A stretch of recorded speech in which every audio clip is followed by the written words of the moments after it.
Good morning, everybody. Morning. It is June 3rd, 2020, and this is episode 43. And today we're talking about police abolition, which you're either for or you don't know what it is. That's kind of usually how I understand it. And this morning we have it's great to talk to Ricardo Levins Morales, who is here in Minneapolis, an artist, or you actually.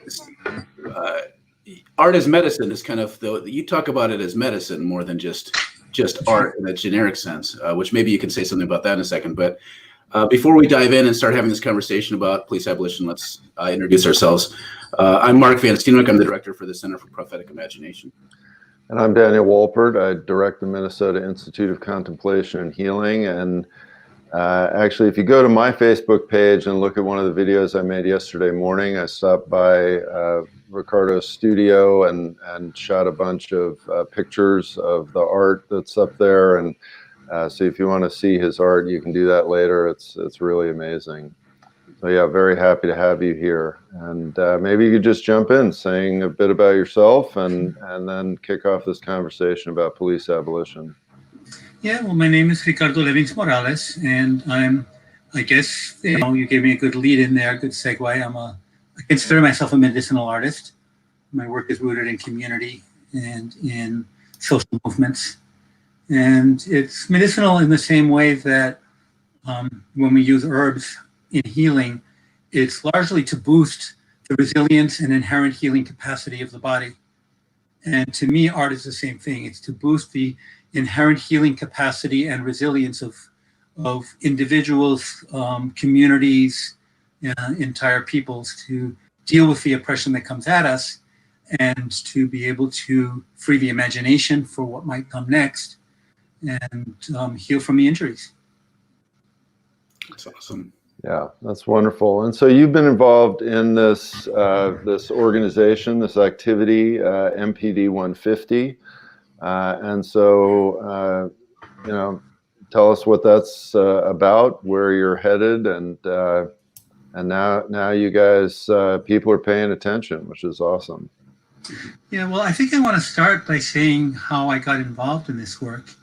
My family moved from Puerto Rico in the late 1960s to Chicago, and just as I was entering my teenage years, and 2 years after we arrived, and I would in those turbulent times, right? That was a previous era in which smoke was billowing over multiple cities in the United States.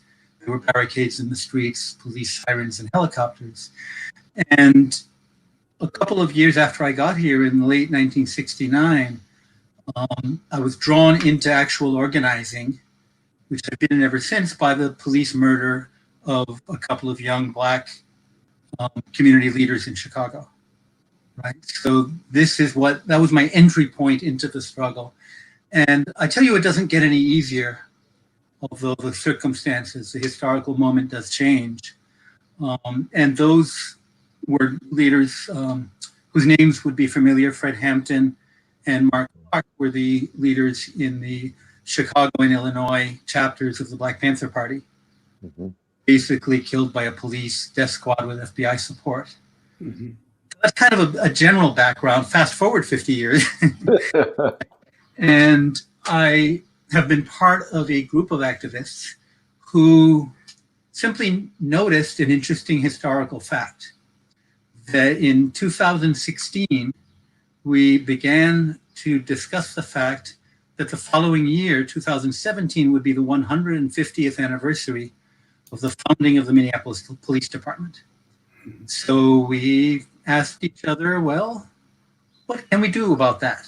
This might be a good moment to tell a different story than the one that's being told. And they really don't even tell much of a story. They haven't put out this is our history we're so proud of. Mm-hmm. So we decided to do a 150-year performance review. Mm-hmm. Police spent about a year and a half doing historical research. On the one hand, our report was divided. All of our work was really segmented into past, present, and future.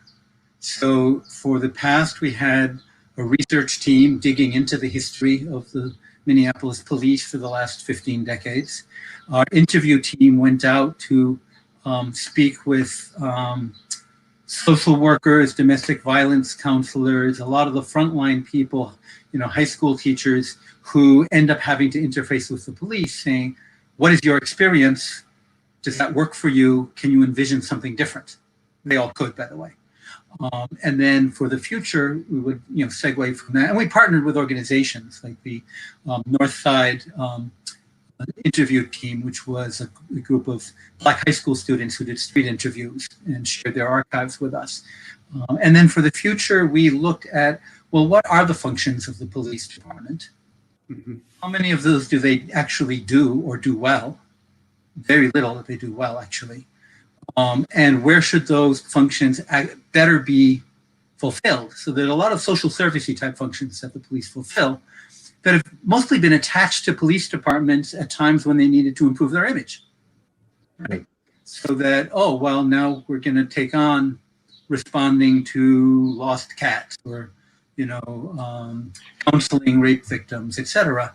And even when there are well-intentioned people who joined the force for the right reasons and their heart is really into that, they're part of an institution that is widely feared and is mistrusted because of the way they escalate, the way they disrespect the people they're talking with, and so forth. So we looked at, well, what are the agencies, organizations, community groups that could fulfill those functions if they were adequately funded? Mm-hmm. If you begin the transfer of funds from the police into communities. And then there's another question that remains after you look at how all of these services could be shifted. And that is, well, what do you do when there's somebody banging on your window from the alley, right? What do you do when there's shots going on in the park? And if you talk to community elders about that and say, well, what can we do to reduce those moments? And very quickly, we're talking about safe, affordable housing, accessible parks, living wage jobs, right? That we have the police there to enforce the contradictions, the pain, the mental illness, the rage, and the frustration and the desperation that come out of a system that deprives people of what they need to live and what they need to live decently, right? So that we're really talking about a new Minneapolis, right? And of course, even in the best of worlds, you'll have moments where there are people whose emotional and mental condition and perhaps access to weapon or whatever makes them particularly dangerous.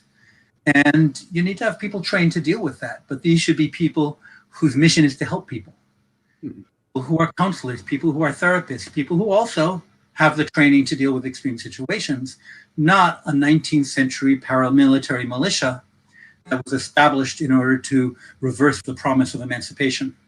Mm-hmm. Yeah, and so Mark, maybe you can throw up the MPD 150 website. So again, this wonderful report is available to be read. And Ricardo was just telling us that they've, and there it is. There it is. And was just telling us that they have added now a kind of what to do list. What can you do? How can you participate onto that? So we'd encourage folks to get onto that as well. Again, for those who are listening, it's great to have you here, and we really encourage questions and comments. So please get on those sooner rather than later. So I wonder if you could share a little bit more about that history. I mean, you just mentioned a 19th century paramilitary organization that was designed to reverse emancipation. So there's a lot there. I think most people in America, especially most white people, pretty much have no idea where the police came from. At least that's been my experience. They just sort of assume, oh yeah, police, they've been around forever. Maybe they've heard of the sheriff of Nottingham or something. And so maybe you could share some of that history. Well, it's interesting to note that the sheriff of Nottingham was there to protect the wealthy against the threat of redistribution of wealth. Right, exactly. It's merry band, right? Yeah. Well, the police have a number of different threads that lead into the history, starting in the United States, that is, starting in the 1830s or so. And it really represents the three pillars of, that fed into the modern policing system. And those were all about protecting property for the wealthy. So you have slave patrols, and in some cities, these police departments were actually made out of, recruited from the militias that had put down recent slave rebellions. You have the night watches in northern industrial cities, which were to protect factories from the anger of immigrant workers who were organizing. And you had the patrolling of indigenous people, especially as they were being forced through land seizures, genocide, and general warfare into limited areas of land to make sure that they stayed there. So in New Orleans, for example, they had a passbook system that was to police both indigenous people to make sure they weren't out of place, and also free blacks and mixed people. New Orleans, being really more of a Caribbean city than anything, had a much more complex racial profile than other places, and a lot of people who were dark-skinned but not enslaved, and that had to be monitored. And of course, that was increased at the moment of emancipation. So what happens with emancipation is that, and Frederick Douglass kind of predicted this would be attempted anyway. The idea was, well, how do you move into a post-slavery era and keep Black people in servitude? That was the question of the Southern white power structure. And what they really ended up with was criminalization, which is to say they had special laws, the Black laws, as well as just making stuff up, right? To get people imprisoned. And until the 1940s, they leased Black prisoners out to plantations and factories as virtual slave labor. But also it was able to stamp people with criminal records. And once you have that criminal record, that bars you from access to decent housing, many jobs, access to education. A lot of universities still won't let you in if you have a felony record. Serving on juries, voting in elections, running for office, accessing credit, owning land, and thereby preserving all of those assets and resources for white people. So it's no wonder this is invisible to white people, right? Mm-hmm. They go about their lives. They sometimes work really, really hard. They struggle to get everything they achieve. And, to whatever degree they're able to be successful, they look around at other people who aren't successful. And it's almost a no-brainer that these dark-skinned people who aren't making it clearly aren't trying as hard as we did. I worked for everything I got, and if you just did the same. So you have this population of white people who are kept in this state of naive innocence because they don't directly experience this, and people see the world through the lens of their own experience. And I should also say that not only the United States and modern capitalism, but any oppressive system requires a segment of the population that is sheltered. Mm-hmm. That's the support base for the system. Right. You can't run an empire with a militarized state and everybody else is a slave. You'll have massive rebellions. You need part of the population that's going to be loyal and see their interest as being aligned with those who rule. And that's when we speak of racism in functional terms. It has many other dimensions. It's really to maintain that class domination, really, to prevent all of the people of a population from uniting to create something better. Right. Yep. And of course, that was one of the reasons that Fred Hampton was such an incredible threat, because he was an amazing cross-racial, cross-cultural organizer. That was one of his amazing gifts. And so that was even a greater threat to the system, and was one of the reasons he was targeted for assassination. Yeah, Fred, this is probably the reason. He's frightened J. Edgar Hoover, the head of the FBI, who was a rabidly segregationist Virginia lawyer, who really shaped the FBI and much of what they call euphemistically law enforcement in the country. But yeah, Chairman Fred and the work that he was doing has really been had a remarkable influence, one of the strongest influences on my own organizing DNA. And the way in which he was able to create alliances with the Puerto Rican community, with the poor white community in Chicago, politicize the white racist street gang into a strong alliance. And his voice really, I think, is needed at this moment because there's no questioning his credentials as a leader of the Black community and as somebody with a strong Black identity and loyalty, but he insisted that identity was a stepping stone to solidarity.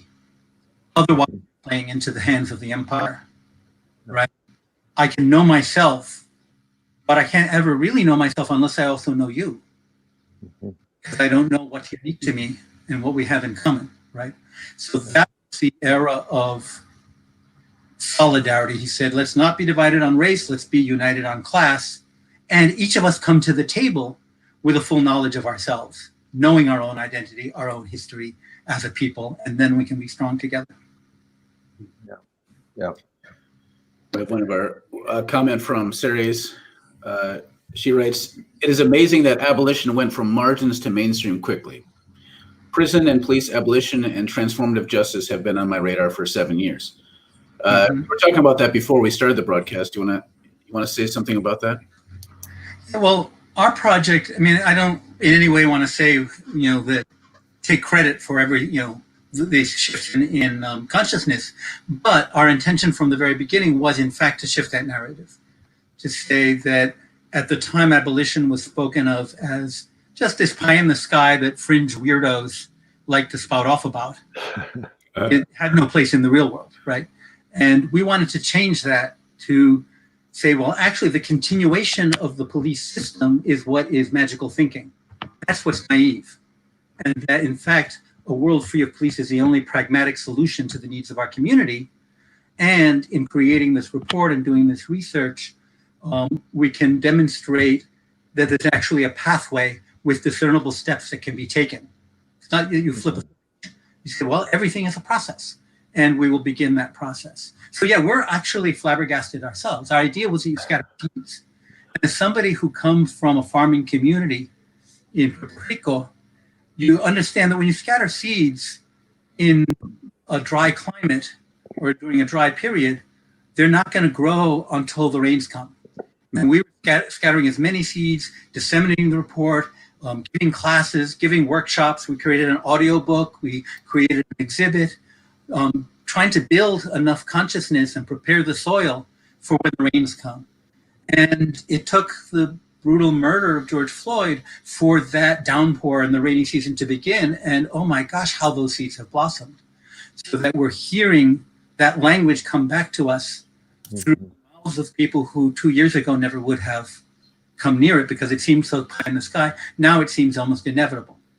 Yeah. That's part of what our history was meant to do, is when you close the door, the past, people have to start reimagining the future. Actually, this history of policing shows there's nothing there for us. Mm-hmm. There's nothing there for us. We can't go back there. We don't want to go back there. Mm-hmm. And that frees the imagination to look forward. Now, I don't want to go any further with this without saying that the work that we did was deliberately narrative in nature.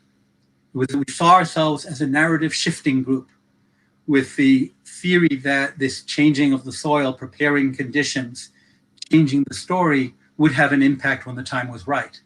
And through other hands, we didn't tinker with policy, we didn't lobby, didn't do any of those things, advocate legislation. That's for others to do, and that's what others do. So that I want to shout out, for example, the Reclaim the Block Coalition. Mm-hmm. It includes some of our people and many others and different organizations that have been working on the level of policy, has been working on the city council members, was responsible a couple of budget cycles ago for shifting over $1 million from the allocation to the police into community resource and resilience programs that the coalition itself named and specified. And the Black Visions Collective, which is an outgrowth, a powerful outgrowth of the Black Lives Matter movement, including many of the original leadership there, that has been also working in close coalition and, really telling the story that the future that we need is not just a tinkered with version of the past. That's that really the nonprofit model of tinkering with this injury, that injury, all these little harms on their own is not going to give us the world that we want. And it's no accident that most of these nonprofit organizations are funded by 1%. So of course there are parameters within which they must operate. So you have these exemplary organizations coming out of the grassroots communities in Minneapolis, without which this narrative would not have feet on the ground, right? So it's this combination really of shifting the narrative and having the people ready with the organizing skills and the capacity ready to move that into, I hesitate to call it the mainstream, but into the community as a whole, and create the conditions so that instead of calling for the police to be reformed or to get better training, the University of Minnesota is cutting ties. Instead of calling for them to be more sensitive and nice and require them to live in the communities they police, the Minneapolis School Board is severing ties and getting them out of the schools. That's really the kind of outcomes that we were certainly hoping for, and that is going to take all of us moving forward. So we're still in a moment where it's a very rich moment in terms of trying to make sure that George Floyd's death and the suffering that has created will not be one moment in the same hamster wheel of reform, but can actually help open the door to a future that I'm sure that he would have loved to live in. Yeah. Another question from Kathleen. Are there cultures that can teach us how to function without police? Oh, so many. I grew up in a community where I don't remember seeing the police. A little mountain community in Puerto Rico, not to say it was a utopia, but people knew each other and people dealt with shit, right? You had cases where, they were not shy about you going to court. They would, get into the Jeep and drive the endless roads to get to a town to accuse a neighbor of having stolen chickens, right? Or, things like that, or moved a fence. But you didn't have police patrolling, and you certainly didn't have people randomly getting shot in the countryside. But also, the modern police are maybe 150, 200 years old. You had versions of them under feudalism in a number of parts of the world, enforcers of various sorts, always protecting the interests of the rich. But even so, that's a very short period in terms of human history. So what happened before that, right? How did many tribal societies, how do people in the Altiplano in Bolivia who have barricaded roads because they don't want to be connected to a society that has televisions and consumer goods, they say, nah, no thank you, and have different forms of mutual reciprocity and mutual connection, right? What happened before the rise of oppressive societies is that instead of growing grain in big fields, which could be controlled and taxed by an elite, people mostly subsisted on hunting and gathering in the wetlands, in the tundra, in the fields, and usually lived at a confluence of 2 or 3 or more of these different ecosystems. So there was always an abundance, but when you live in that kind of system, no one can monopolize your access to food. Everybody can go out and get it, right? And that's what control comes from. When people domesticate an animal, what do? You make it so that they have to come to you to be fed. In societies where food is abundant and accessible in the environment, you don't get oppressive hierarchies. And you don't need to have people who are left out stealing from people who are included. So really, the exception is this recent era of history, no more than 5,000 years, which actually isn't that long. Frederick Douglass was responding once to, and I refer to him as the most influential blogger of the 19th century. He was responding to the liberals of his day who were saying, yeah, slavery is awful. We really don't want slavery to be here. But total emancipation, we can make it nicer, total emancipation and complete equal rights. I mean, that was his abolitionist talk of the day, which sounded like crazy talk, just like abolishing the police sounded like crazy talk a few years ago. And he said, but that is such an uncontrollable experiment. Mm-hmm. How do we really dare take that risk? And he was furious. And he said, no, that's actually the natural state and condition of human beings. Slavery was the experiment, a horrible experiment that not only was terrible in its intention, but has failed miserably. Mm-hmm. And all we're doing is coming back to the way we are naturally meant to interact. So really, a lot of the process is, in fact, a healing process. It's how do we, capitalism creates an environment of scarcity in the midst of real abundance, but it's scarcity that causes either human beings or other animals to go at each other and to be hyper-vigilant and to always be in a constant struggle for survival because they believe that that's the only way they need. So when we let go of that scarcity and are able to adapt a little bit more of a generous and a little bit more of a grounded understanding of our surroundings, we're actually pretty nice to each other. And that's true in animals too. The birds that we have here twittering in the background, migratory birds, that when they're here in the summertime are very competitive and very territorial because they need a lot of area to get enough grubs to feed hungry babies in the nest. When they go down to Florida and Costa Rica and Cuba and Colombia in the winter, there's abundance. There's no babies to feed, and they're just all happily feeding on the ground fall, and they're not territorial and so forth. So that's really, in some ways, that's where we find the answers, is in nature. What we're taught is our human nature, to be fearful, competitive, and grasping, turns out to be conditional. Create an environment where there's enough housing, where there's enough food, where there's decent work to do, fulfilling work and green parks. And you don't need to have this hyper-paranoid, racist outfit ready to quash anybody stepping out of line, or to quash communities who must be reminded that they must never even think of stepping out of line. Because so much of what the police do is not even in response to something that happened, but simply in response to the signal of dark skin. You anticipated one of the next questions. Does policing increase in power politically as inequality increases? It sure seems like it. Yeah, yes, absolutely. Yeah. When you have, and it's also when inequality increases, the legitimacy of the system decreases. So that's what's been happening in recent years, since the 1970s, but especially even accelerated since the 2008 crash, is that the 1% is pathologically taking all the resources into its own hands and is not willing to share. And that's the reason you get military-grade hardware in rinky-dink police departments like Ferguson, Missouri. So yes, absolutely, that is a way to fill the gap left by the inability to convince people that this is a benign system. You got a couple more comments here. Bert says, we're living through a true Kairos moment. It was unthinkable a week ago, 1 week from unthinkable to inevitable. Yeah. And history is not linear, and that's just like healing is not linear. Right.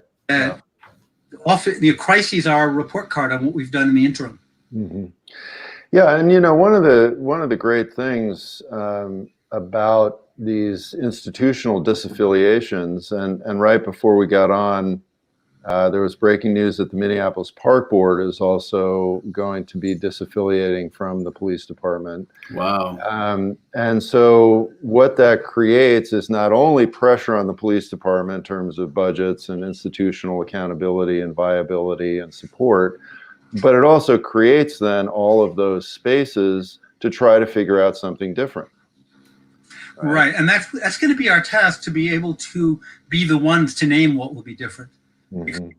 Things like you just saw with the police, with the park department and some of the police departments around the country, expressing solidarity with protesters, is the police system trying to save itself. Right. This piece has become so obviously toxic that if they remain affiliated, that will taint them. But often they model themselves on the police department and are trying to prove that we're real cops too, right? Because Right. police, university police, airport police have an inferiority complex. But so yeah, we should be watching that with great satisfaction that they have to do it, but also understand that it's part of the survival instinct of the broader policing universe. Yeah. Yeah. And, you know, and again, so many people, and particularly white people, have been seduced by some of these images of police kneeling, putting down their shields, kind of instinctively going into, oh, look at all those nice police. But this is a very clear propaganda move to, as you say, try to maintain their legitimacy. They're back on their heels right now. And, you know, when we marched down to the 3rd Precinct the other night, we were not met by police kneeling and putting down their shields and singing Kumbaya and hugging us. And they don't seem to understand the symbolism. Yeah. That when a police kneels, we think of George Floyd. Yeah. Right. We don't think of Colin Kaepernick. Yeah, exactly. All right. Well, as always, our time zooms through. Thank you so much. Just incredibly articulate wisdom. And Jonathan mentioned early on, and by the way, it's Jonathan's birthday today. Happy birthday, Jonathan. MPD 150 is also on Facebook, so you can link to all of their stuff there. I would really encourage all of you to check out Ricardo's art. It truly is amazing. And thank you so much for coming on and being with us. And to all the viewers out there, be well, be safe, and be powerful. Amen. All right. Bye, everybody.